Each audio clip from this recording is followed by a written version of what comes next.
भाई अब ज्योति सिंह को लेकर कोई भी बुरी भली बात कोई नहीं करेगा। जी हाँ, आपसे एक बता रही कि ज्योति सिंह तो उतर चुकी हैं पवन सिंह के सपोर्ट में।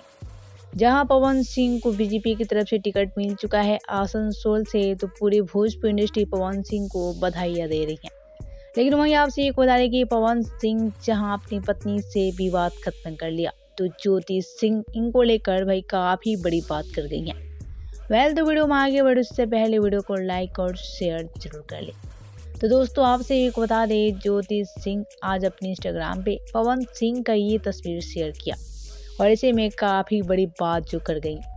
ज्योति सिंह ने कहा, बहुत बहुत बधाई आपको, आपके चलने वाले जलते रहें, आप ऐसे ही आगे बढ़ते रहें, #पवन सिंह। जी हाँ दोस्तों, आपसे एक बता दें कि यहाँ ज्योति सिंह पवन सिंह के सपोर्ट में पूरी तरह से आ चुकी हैं और सच में ज्योति सिंह तो भाई पवन सिंह से विवाद खत्म कर लिया। इनकी आपसी रंजिश खत्म हो गई और साथ में ये दोनों एक बार फिर से आने लगे हैं। ज्योति सिंह भर भर के पवन सिंह का सपोर्ट कर रही हैं और वहीं पवन सिंह की धर्मपत्नी बन चुकी हैं ज्योति सिंह। तो आपसे वो क्या कहना है ज्योति सिंह को लेकर? भाई अब ज्योति सिंह तो पूरी तरह से पवन सिंह की सपोर्ट में आ चुकी हैं। ऐसे में अब इनकी विवाद भी खत्म हो गई और ऐसे में ये दोनों अब जल्द एक दूसरे के साथ में भी रहने लगेंगे। आपसे को क्या कहना है ज्योति और वहीं पवन सिंह को लेकर बताना हमें नीचे कमेंट बॉक्स